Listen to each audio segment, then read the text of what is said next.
Hello everyone, welcome to Mindset Classes. আজকে আমাদের ওয়েস্ট বেঙ্গল পঞ্চায়েত রিক্রুটমেন্টের এমসিকিউ ক্লাস প্র্যাকটিসের সেকেন্ড ক্লাস।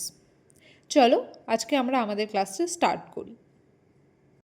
যারা এর আগের দিন ক্লাস করেছো তারা দেখেছো এর আগের দিন একটা কোশ্চেন অফ দ্য ডে ছিল, যেটা আনসার আমি তোমাদের দিতে বলেছিলাম।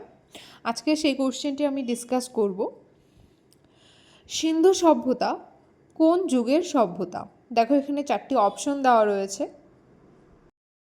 আনসার হবে ব্রোঞ্জ এজ। সিন্ধু সভ্যতা ব্রোঞ্জ যুগের একটি সভ্যতা। ব্রোঞ্জ কি? এটা তামা ও টিনের মিশ্রণে তৈরি একটি ধাতু হলো ব্রোঞ্জ। এখন আমরা আজকের কোশ্চেন ডিসকাস করব। আজকের আমাদের ফার্স্ট কোশ্চেন হলো দেবী চৌধুরানী মন্দির কোথায় অবস্থিত? ঝাড়গ্রাম, জলপাইগুড়ি, মালদা না বালুরঘাট? আনসার হবে জলপাইগুড়ি। এটি পশ্চিমবঙ্গের জলপাইগুড়ি জেলাতে অবস্থিত। এটি বঙ্কিমচন্দ্রের বিখ্যাত উপন্যাস দেবী চৌধুরানীর নায়িকা দেবী চৌধুরানীর স্মৃতি জড়িত একটি স্থান। এখান থেকে এই কোশ্চেনটা হতে পারে, দেবী চৌধুরানী উপন্যাসটি কে লিখেছেন? আনসার হবে বঙ্কিমচন্দ্র চট্টোপাধ্যায়। ব্যাখ্যাটা ভালো করে দেখবে তোমরা। নেক্সট কোশ্চেন, পশ্চিমবঙ্গে উষ্ণ প্রস্রবণ বা হট স্প্রিং কোথায় পাওয়া যায়? বক্রেশ্বর, বকখালি, বক্সা না বনগাঁ? আনসার হবে বক্রেশ্বর। বক্রেশ্বর এই হট স্প্রিংটি বীরভূম জেলাতে অবস্থিত। এটাও পরীক্ষায় কোশ্চেন হয়, বক্রেশ্বর হট স্প্রিং কোথায় অবস্থিত। নেক্সট, আদিনা মসজিদ কোথায় অবস্থিত? মালদা, বহরমপুর, মুর্শিদাবাদ, ইসলামপুর? আনসার মালদা। এটি মালদা জেলার পান্ডুয়ায় অবস্থিত। এটি মধ্যযুগীয় সভ্যতার একটি মসজিদ।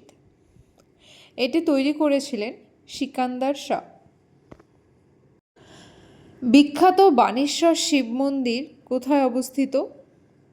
বর্ধমান, বাঁকুড়া, কোচবিহার নাকি বীরভূম? আনসার হবে কোচবিহার।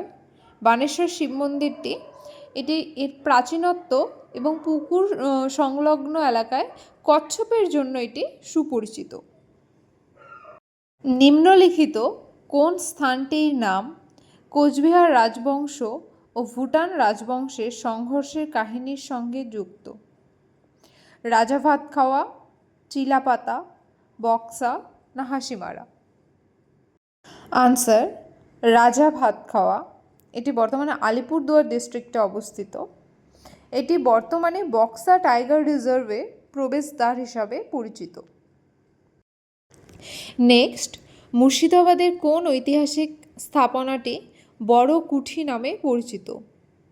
ইমামবাড়া, হাজারদুয়ারি প্রাসাদ, নিজামাত কেল্লা, কাটরা মসজিদ? আনসার হবে হাজারদুয়ারি প্রাসাদ। এটি হুমায়ুন শাহর আমলে নির্মিত হয়েছিল। এটার প্রায় 1000টি দরজা রয়েছে, যার জন্য এর নাম হলো হাজারদুয়ারি। নেক্সট, ঘুম রেলওয়ে স্টেশনটি কোন জেলায় অবস্থিত? দার্জিলিং, কালিম্পং, শিলিগুড়ি না সিকিম? আনসার হবে দার্জিলিং।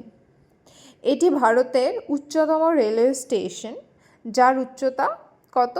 2258 অর্থাৎ 2258 মিটার।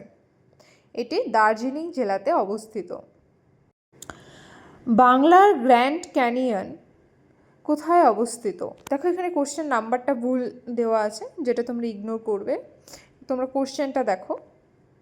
বাংলার গ্র্যান্ড ক্যানিয়ন কোথায় অবস্থিত? বাঁকুড়া, পুরুলিয়া, মেদিনীপুর নাকি ঝাড়গ্রাম? আনসার মেদিনীপুর। এটি পশ্চিম মেদিনীপুর জেলার গড়বেতা অঞ্চলে অবস্থিত। শিলাবতী নদীর ক্ষয়ের ফলে এই অঞ্চলটি তৈরি হয়েছে। তাহলে দেখো এখানে অনেকগুলো কোশ্চেন হতে পারে, কোথায় অবস্থিত গ্র্যান্ড ক্যানিয়ন, এটা যেটা আনসার হবে পশ্চিম মেদিনীপুর। কোন নদীর দ্বারা এটি সৃষ্টি হয়েছে? শিলাবতী নদীর ক্ষয়ের ফলে। কোন মাটি আছে এখানে? লাল মাটি। নেক্সট, পশ্চিমবঙ্গের কোন বিখ্যাত স্থাপনাটি বাকিংহাম প্যালেসের আদলে নির্মিত? ভিক্টোরিয়া মেমোরিয়াল, কোচবিহার রাজবাড়ি, প্রিন্সেপ ঘাট নাকি ফোর্ট উইলিয়াম? আনসার হবে কোচবিহার রাজবাড়ি। এটি ভিক্টর জুবিলি প্যালেস নামেও পরিচিত। বাকিংহাম প্যালেসটা কোথাকার? এটি লন্ডনের, যেখান থেকে ইন্সপায়ার্ড হয়ে কোচবিহারের রাজা নৃপেন্দ্র নারায়ণ 1887-এ এই রাজপ্রাসাদটি নির্মাণ করেন। আজকের লাস্ট কোশ্চেন বা কোশ্চেন অফ দ্য ডে, যেটার আনসার তোমরা আমাকে কমেন্ট সেকশনে দেবে। কোশ্চেনটি হলো, পশ্চিমবঙ্গের বিখ্যাত বিহারীনাথ পাহাড় কোন জেলায় অবস্থিত? 4টি অপশন দেওয়া রয়েছে, সঠিক আনসারটি তোমরা কমেন্ট সেকশনে জানাও। এই কোশ্চেনটি নিয়ে আমি নেক্সট ডে ডিসকাস করব। This is all for today. যদি ক্লাসটি তোমাদের ভালো লেগে থাকে তাহলে চ্যানেলটিকে সাবস্ক্রাইব করে দিও। Bye bye, take care.